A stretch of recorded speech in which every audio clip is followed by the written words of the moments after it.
Shalom, selamat pagi. Renungan pagi Sabda Bina Umat, Sabtu 29 Oktober 2022. Firman Tuhan pagi ini terambil dari Yeremia 17 ayat 1 sampai 18. Demikian firman Tuhan. Dosa Yehuda telah tertulis dengan pena besi yang matanya dari intan, terukir pada loh hati mereka dan pada tanduk-tanduk mezbah mereka sebagai peringatan terhadap mereka. Mezbah-mezbah mereka dan tiang-tiang berhala mereka memang ada di samping pohon yang rimbun di atas bukit yang tinggi, yakni pegunungan di padang. Harta kekayaanmu dan segala barang perbendaharaanmu akan kuberikan, dirampas sebagai ganjaran atas dosamu di segenap daerahmu. Engkau terpaksa lepas tangan dari milik pusakamu yang telah kuberikan kepadamu, dan aku akan membuat engkau menjadi budak musuhmu di negeri yang tidak kau kenal. Sebab dalam murkaku api telah mencetus yang akan menyala untuk selama-lamanya. Beginilah firman Tuhan, terkutuklah orang yang mengandalkan manusia, yang mengandalkan kekuatannya sendiri dan hatinya menjauh daripada Tuhan. Ia akan seperti semak bulus di padang belantara. Ia tidak akan mengalami datangnya keadaan baik.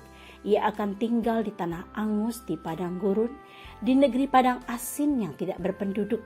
Diberkatilah orang yang mengandalkan Tuhan, yang menaruh harapannya pada Tuhan.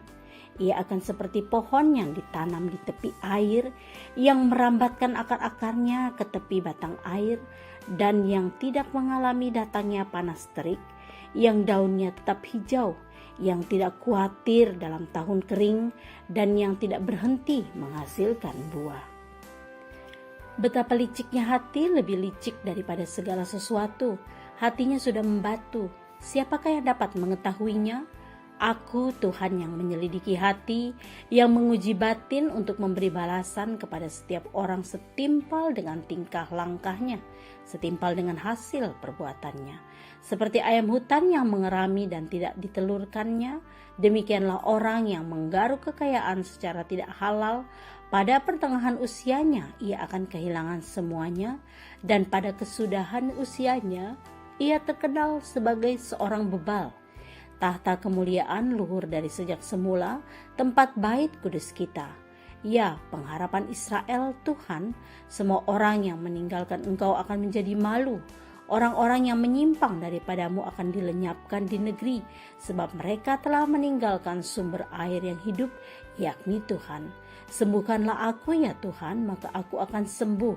Selamatkanlah aku, maka aku akan selamat, sebab Engkaulah kepujianku. Sesungguhnya mereka berkata kepadaku, di manakah firman Tuhan itu?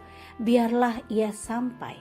Namun tidak pernah aku mendesak kepadamu untuk mendatangkan malapetaka. Aku tidak mengingini hari bencana. Engkaulah yang mengetahui apa yang keluar dari bibirku. Semuanya terpampang di hadapanmu.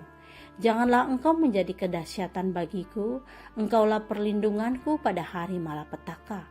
Biarlah orang-orang yang mengejar aku menjadi malu, tetapi janganlah aku ini menjadi malu. Biarlah mereka terkejut, tetapi janganlah aku ini terkejut.